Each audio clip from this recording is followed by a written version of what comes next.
Hi, I'm Judy Shaw. I'm on the floor of the New York Stock Exchange. Joining me today is Darren Anderson. Darren is the president and CEO of Ranger Energy Services. Darren, thanks for joining me. Judy, thanks for having us today. So you went public today on the New York Stock Exchange. Yes. Congratulations. Thank you very much. Why did you decide to take the company public, and what are the benefits of that? You know, Ranger, we're in a growth mode. The U.S. shale revolution is creating demand for a different type of asset base, and our current assets are highly demanded. As a result of that, this IPO can allow us to fund an acquisition as well as additional organic growth. So accessing that capital while maintaining a very clean balance sheet is one of our objectives, and great to be part of the NYSE. Tell me a little bit about your company. What exactly is Ranger Energy Services? So high-spec well servicing. So the U.S. shale revolution, horizontal wells being drilled. You know, the profile of wells are very different than the wells being drilled in the U.S., 10, 20 years ago. It takes a different type of asset. And we provide assets to go out to help our customers bring on their production, the initial completion using our rigs. Also important is maintaining that production. These wells go offline, they decline. With our rigs, we come out, provide a suite of services to help maintain that production and keep that, the cash flow coming into our customers.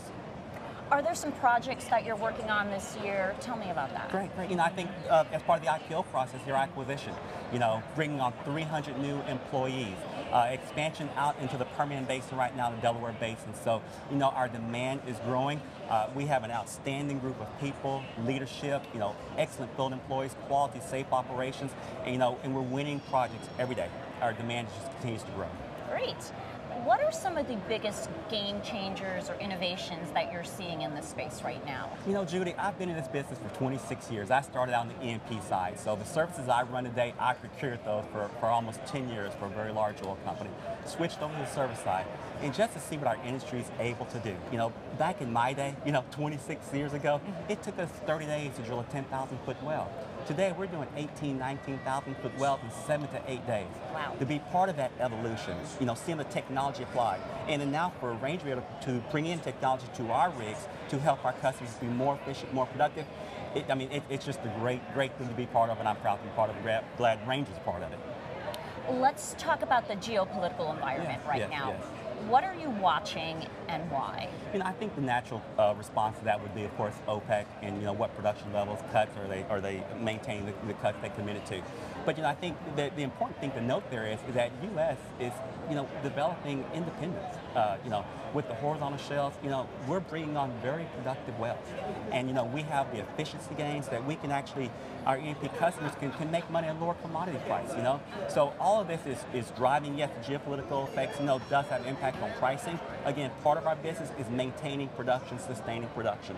So we don't necessarily directly tie to commodity pricing, because a large part of our business is just maintaining that cash flow to our customers, helping them to maintain and sustain their production. Crude oil prices. Yes. What do you think is having the biggest impact on crude oil prices? Well, the beautiful thing about the E&P industry is it's supply and demand. And of the last couple of years, of course, we've had very, very high supply, and that glutton of supply, of course, has driven down pricing. But as I stated before, the E&P sector is a resilient, becoming more efficient, and those break-even prices across our bases are coming down, which will allow us to sustain production in this country, maintain that U.S. independence that we're growing to. So, I think commodity prices will continue to fluctuate, but we're adapting to it. The industry is being efficient. And fluctuation of commodity prices is not all that bad. The cream rises to the crop. So the E&P customers that are making money right now are the cream. The service companies who can survive and make money here are the cream. We like to think we're part of that cream. Okay, what's next for Ranger Energy Services? A lot. We're market this occasion. We're very proud of it, but we're not going to rest on laurels. We're going to keep going. We're going to keep growing.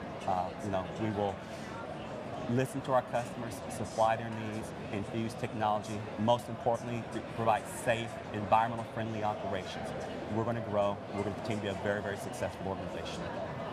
One final question. Yes. You rang the opening bell this morning to Yes. celebrate going public here on the New York Stock Exchange.